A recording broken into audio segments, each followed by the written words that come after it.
Selamat siang teman-teman semua. Perkenalkan nama saya Nikolaus Matthew dari Teknik Industri Universitas Pelita Harapan 2019. Pada kesempatan kali ini, berhubungan dengan mata kuliah Manajemen Pemasaran, saya ingin membahas sedikit tentang Major Pricing Strategy.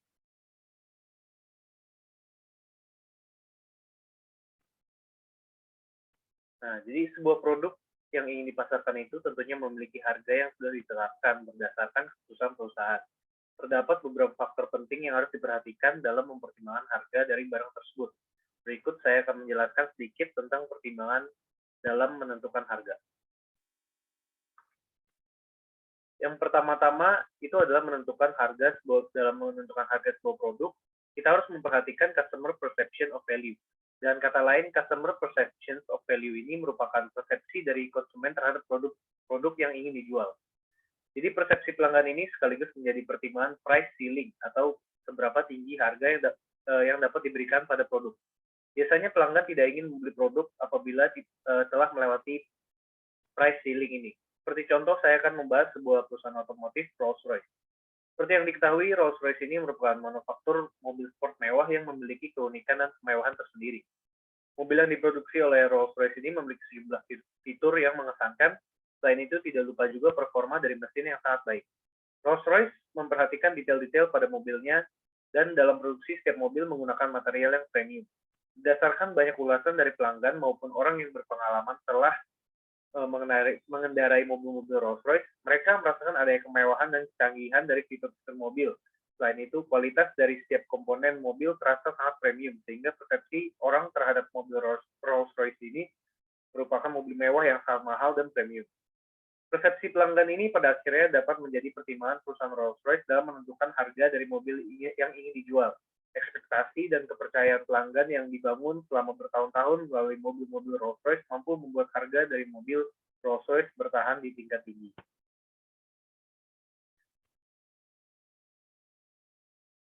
Nah, selain itu, perusahaan juga harus mempertimbangkan product cost itu sendiri, atau beberapa biaya yang dikeluarkan untuk membuat produk tersebut. Produk cost ini sekaligus menjadi penentuan harga dasar. Dengan kata lain, perusahaan tidak akan mendapatkan untung bila menjual harga di bawah harga dasar ini. Seperti yang sudah saya jelaskan sebelumnya, produksi mobil sport mewah Rolls-Royce ini menggunakan bahan dasar yang paling premium, seperti logam-logam mulia, berlian, dan bahan premium lainnya. Selain itu, hal yang membuat Rolls-Royce dijual dengan harga yang sangat fantastis oleh karena keunikan pada mobilnya yang menggunakan desain dan teknologi terkini. Bercontoh detail logo pada velg mobil yang tidak berputar ketika logo merek pada mobil-mobil lainnya pada umumnya ikut berputar dengan velg. Selain itu, logo Spirit of Ecstasy pada kap mobil yang dapat masuk ke dalam ketika ada orang yang ingin mengambil secara paksa, dan detail-detail lain. Oleh karena itu, harga pembuatan dari mobil ini saja sudah sangat mahal, dan tentunya jika dijual dengan harga di bawah harga dasar tidak akan menimbulkan keuntungan. Terdapat juga beberapa faktor yang dapat mempengaruhi penentuan harga suatu produk, seperti diantaranya competitor strategies and price, marketing strategy, objectives and mix, dan nature of the market and demand. Rolls-Royce telah mendapatkan posisinya pada pasar atas, namun tetap saja memiliki persaingan. Beberapa mobil mewah yang diciptakan oleh merek-merek lain mencoba untuk mengalahkan kemewahan dari sedan Rolls-Royce, diantaranya seperti Mercedes-Benz S-Class, sedan-sedan merek Bentley, dan sebagainya. Betul bahwa setiap mobil mewah tersebut memiliki keunikan dan ciri khas tersendiri, namun demi seorang untuk memiliki mobil Rolls-Royce merupakan suatu kepuasan tersendiri atas rasa mewah yang didapatkan dari mobil ini. Pada akhirnya, setiap orang yang mampu membeli Rolls-Royce ini berani untuk mengeluarkan biaya yang tidak sedikit demi memiliki kemewahan dari sedan ini. Oleh karena itu, Rolls-Royce menempatkan produknya pada harga yang sangat tinggi dibandingkan kompetitor lainnya, karena sepadan dengan apa persepsi pelanggan terhadap merek Rolls-Royce dan juga harga dasar dari mobil tersebut. Berikutnya saya akan menjelaskan tentang new product pricing strategy. Jadi terdapat dua strategi dalam new product pricing strategy ini, yaitu market skimming pricing dan market penetration pricing. Market skimming pricing itu merupakan strategi di mana perusahaan menetapkan harga yang tinggi untuk produk baru untuk menelusuri pendapatan maksimum yang mungkin didapatkan dengan melihat segmen pasar yang bersedia untuk mengeluarkan biaya tertentu. Dengan strategi ini, perusahaan menghasilkan lebih sedikit, namun penjualan lebih menguntungkan.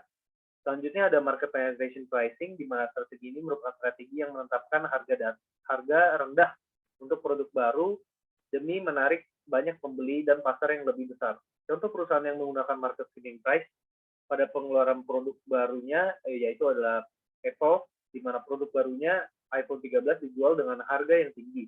Namun tetap saja sejumlah segmen pasar berminat untuk membeli karena faktor tertentu. Dengan demikian, Apple tetap meraup keuntungan meskipun produknya dikeluarkan dengan harga tinggi. Contoh perusahaan yang menggunakan market penetration pricing adalah Xiaomi, di mana Xiaomi memproduksi handphone dengan harga yang cukup terjangkau, namun memiliki fitur-fitur yang banyak dan menarik, sehingga memikat minat pelanggan dan dapat menjangkau pasar yang luas.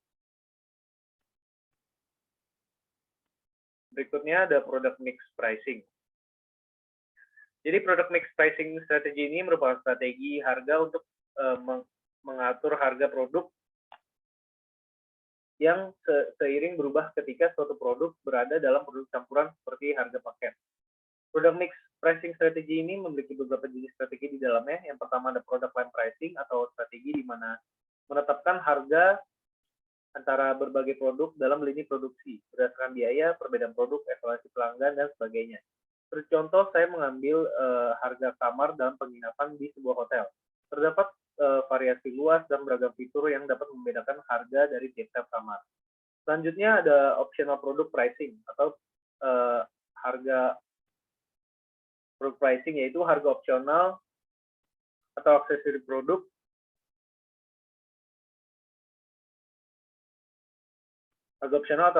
bersama dengan produk utama.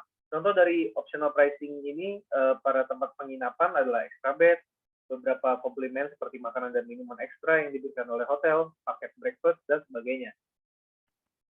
Selanjutnya itu ada captive product pricing, yang merupakan strategi yang digunakan oleh bisnis ketika harga produk ditentukan dari produk utama dan aksesori tambahannya. Seperti contoh, saya mengambil PlayStation, di mana CD dari game PlayStation ini merupakan contoh dari captive product.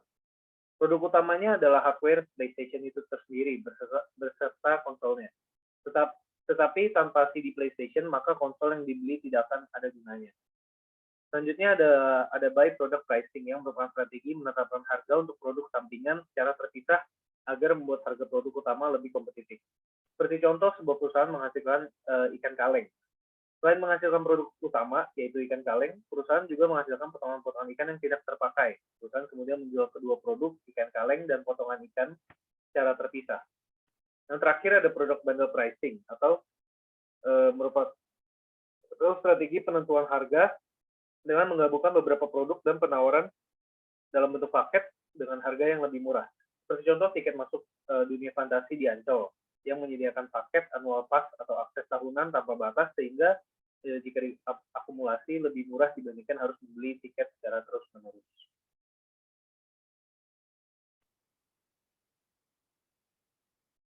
Selanjutnya saya akan membahas tentang price adjustment strategy.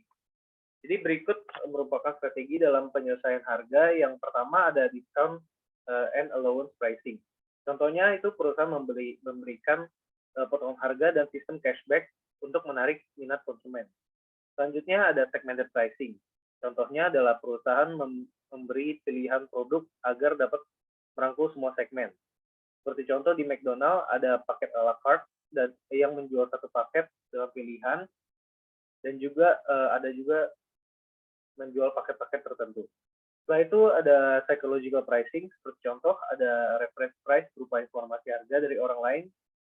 Seperti contoh, orang akan membeli barang di hypermart yang mencantumkan harga Rp4.999 dibandingkan di warung yang harganya Rp5.000. Setelah itu ada promotional pricing. Contohnya misalkan membeli tiket seminar seminggu sebelum acara akan mendapatkan diskon 30% dibandingkan ketika membeli tiket on the spot. Merupakan salah satu strategi promosi agar menarik minat konsumen. Selanjutnya ada geographic pricing, yaitu contohnya lebih murah membeli barang di kota besar seperti Jakarta dibandingkan di daerah kecil karena mempertimbangkan biaya transportasi untuk mengirim barang ke sana. Dan yang terakhir ada international pricing, sama seperti geographic pricing, namun dalam skala internasional.